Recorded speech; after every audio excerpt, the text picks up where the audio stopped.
mewawancarai Bapak sebentar, apakah boleh? Boleh.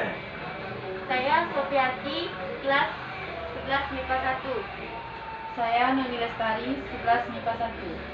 Saya Yuni Marlinda, kelas 11 MIPA 1. Baiklah, kami akan mewawancarai Bapak. Sebelum kami mewawancarai Bapak, kami ingin mengetahui nama Bapak terlebih dahulu. Baiklah adik-adik, saya memperkenalkan diri. Nama saya Aris Pramuji Widodo SAP.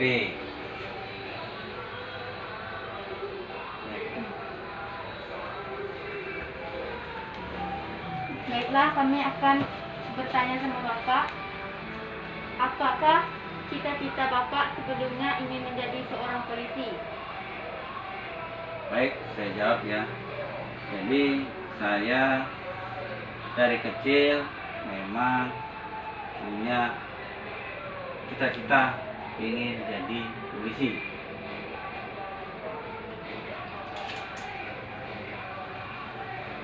Bagaimana upaya Bapak untuk mengatur lalu lintas di daerah kita ini? Upaya saya selaku Kapolsek Timbang Ilir untuk mengatur lalu lintas di wilayah Sintang Ilir ini, yaitu pertama, kami tugaskan anggota yang piket untuk mengatur lalu lintas pada jam anak berangkat sekolah, yaitu jam 6:30, dan juga kami perintahkan juga Babin Kantipmasnya juga melakukan strong point. Strong point itu mengatur lalu lintas di dekat tempat tinggalnya. Seandainya Babin Kantipmas itu tinggalnya di Rantau Panjang, ngaturnya di Rantau Panjang. Kalau tinggalnya di Teluk Lano, Babin Kantipmas itu ya mengatur lalu lintas khususnya yang padat, anak-anak sekolah masuk maupun para masyarakat maupun pekerja, baik di instansi pemerintah maupun instansi swasta, dia mulai bekerja pagi. Saya berangkat bekerja. Alasan Bapak ingin menjadi polisi mengapa? Jadi ini deh alasan kami ingin jadi polisi, yaitu kami bergerak ketok artinya untuk mengabdikan diri kepada negara di bidang keamanan dan ketertiban masyarakat. Saya lihat di masyarakat kita banyak masyarakat yang kurang tertib dan banyak juga yang melakukan pelanggaran maupun melakukan kejahatan. Kami bergerak pertama anak-anak yang masih muda, banyak terjadi suatu penyimpangan mungkin penyalahgunaan narkoba maupun penyimpangan terhadap pergaulan dalam kehidupan sehari-hari. Itulah kami bergerak berkeinginan seandainya kami jadi polisi untuk melakukan pembinaan terhadap anak-anak yang terjerumus di lingkaran hitam itu penyalahgunaan narkoba, terus kenakalan anak remaja, dan kami juga punya konsep supaya anak-anak itu supaya jangan sampai salah pergaulan, yaitu kami punya konsep memberikan aktivitas masyarakat khususnya anak-anak remaja itu untuk diberi suatu kegiatan yang bersifat positif. Contohnya kita kalau hobinya memang olahraga, kita arahkan untuk olahraga. Kalau hobinya musik, ya kita arahkan musik. Kalau dia hobinya di bidang keagamaan, ya kita arahkan keagamaan, sehingga anak-anak tersebut ada kegiatan yang bersifat positif. Jadi dia tidak berpikiran yang tidak. Jadi dia udah rutinitas dan terprogram terencana kegiatan sehari-hari, jadi tidak kepikiran yang nanti berbuat enggak maupun terpengaruh oleh pergaulan yang tidak bagus. Mungkin itu aja nih. Terus sudah berapa lamakah Bapak menjadi seorang polisi? Jadi saya menjadi polisi sudah cukup lama. Saya mengabdikan diri di instansi kepolisian dari tahun 92.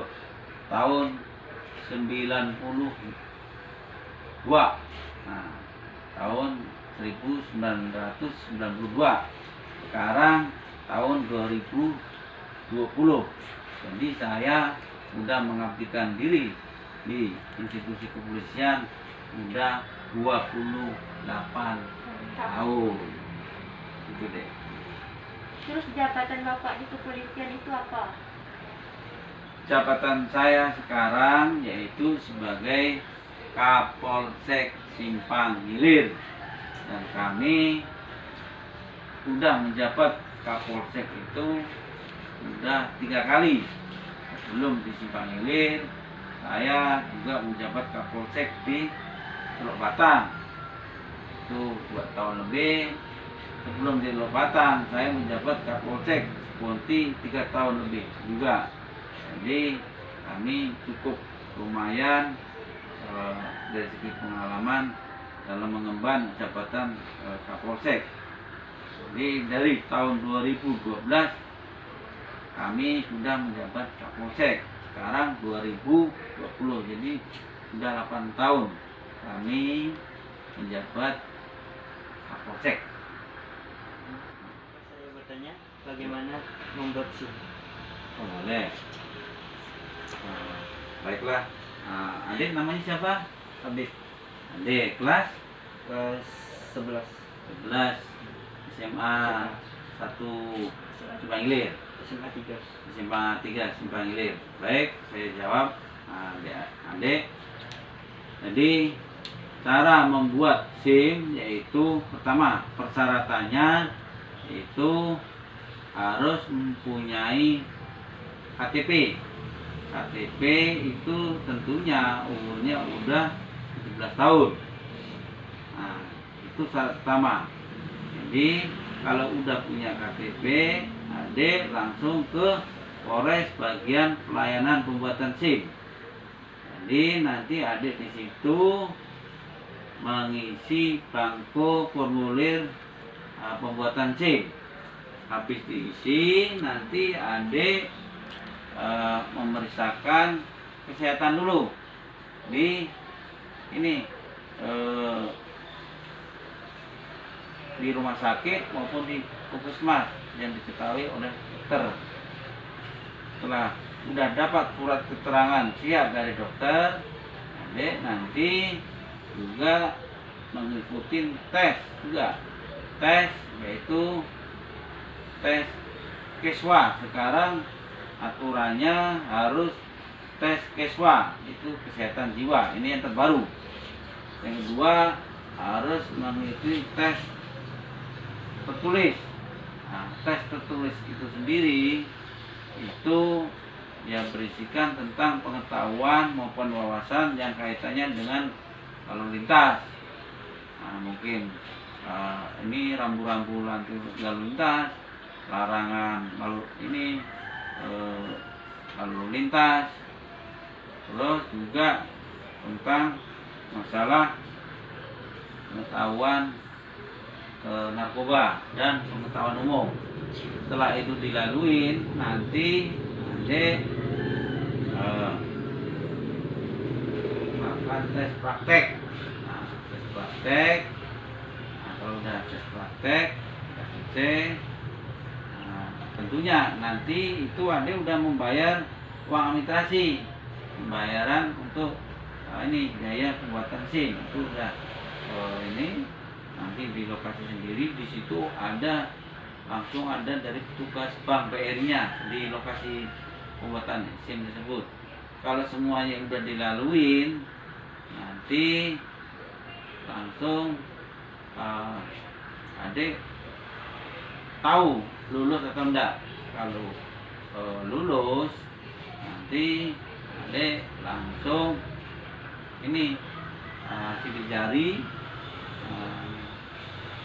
jari dari kelingking, manis, tengah, telunjuk maupun jempol. Di situ nanti melakukan foto, dan juga nanti tanda tangan di SIM itu. Kalau udah selesai semua, nanti dicetak. Kalau selesailah pembuatan SIM itu. Mungkin penjelasan saya itu aja. Ada yang lain? Udah. Nah, ya. Terima kasih. Dari wawancara kami ucapkan wassalamualaikum warahmatullahi wabarakatuh. Waalaikumsalam warahmatullahi